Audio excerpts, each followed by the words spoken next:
Hello everyone and welcome to Miss Curran's Kitchen.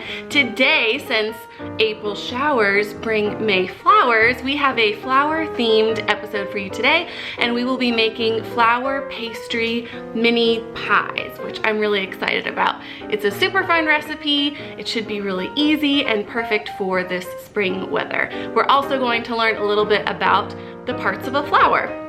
So, as a reminder, if you are a child baking, you need to make sure you have parental supervision, and the first thing you should do is wash your hands, and then we'll get started. Alright, so the first thing we need to make is a flaky pie crust. Now, you can buy your pie crust from the store, but when I went, they didn't have any. Plus, I like to make my pie crust from scratch because I just think it tastes better. So, this is one of my favorite pie crust recipes that I'll show you in just a minute. All you need is some flour, some unsalted butter, a little bit of salt, and some ice water. You'll also need a pastry cutter, but if you don't have a pastry cutter, then you can just use a fork. Alright, so in a large bowl, you want to combine 1 1/4 cup of flour, which I've already measured out, and 1/4 teaspoon salt. This is why we use unsalted butter, because the recipe calls for salt. If you used salted butter, it would just give it a more salty flavor. So you want to mix that in a little bit, make sure it's combined. And then you want to put in 1/2 cup chilled butter. The key to this is making sure that you keep the butter as cold as possible and insert it in with the flour mixture in chunks. This is what makes the pie crust really flaky, and this is why we use a pastry cutter, because if you use your hands, the butter is going to melt and it's not going to be as flaky.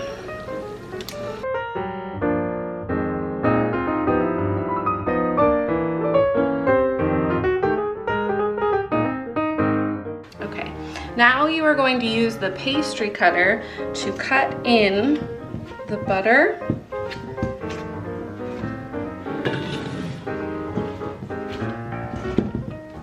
Until it forms pea-sized .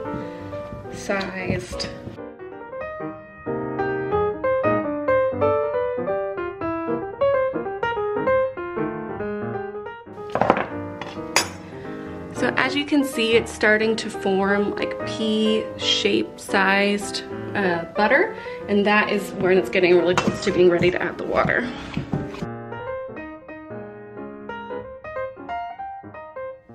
So then you're going to get your ice water and just pour it in about a tablespoon at a time.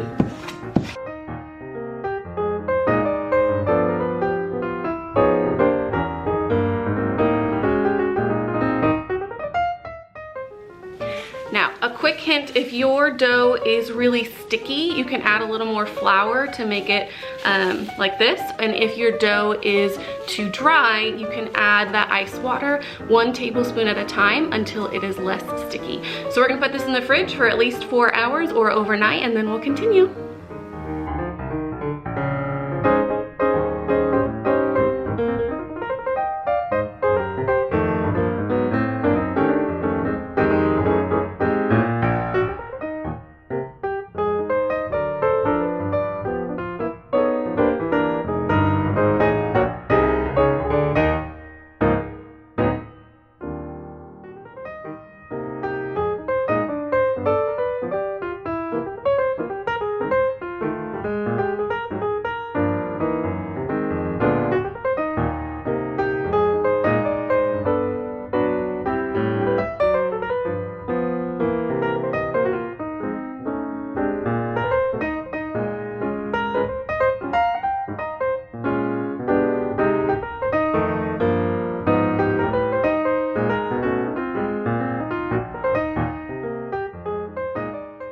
Now let's learn about the parts of a plant.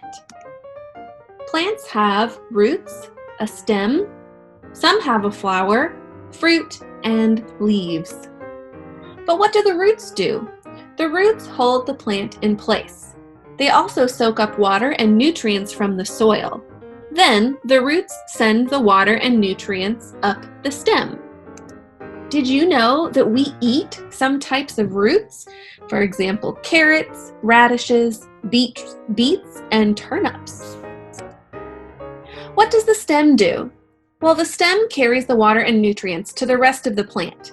It helps support the plant and it helps the plant reach sunlight. It also kind of acts like the pipes in your house, funneling the water and nutrients up to the rest of the plant. We also eat some stems for plants like asparagus and celery. What do the leaves do? Well, leaves take in sunlight and air to make food for the plant. Sometimes people use something called a reflector to soak in the sun at the beach. This is just like what leaves do for plants. They soak up the sun. Did you know also that we eat some leaves as food, such as spinach, lettuce, and cabbage? What does the flower do? The flower makes pollen, which helps them make new plants when the pollen spreads to other areas. Bees are one of the best pollinators. The flower also makes seeds and fruit for the plant. What do seeds and fruit do? Well, they help grow new plants. Since seeds are inside the fruit helps protect the seed. All the parts of the plant are important to help it survive.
Thank you for joining me in Miss Curran's kitchen today. I hope you had as much fun as I did, and I hope you're enjoying this wonderful spring weather now that it finally is feeling like spring, outside as much as you can while staying safe.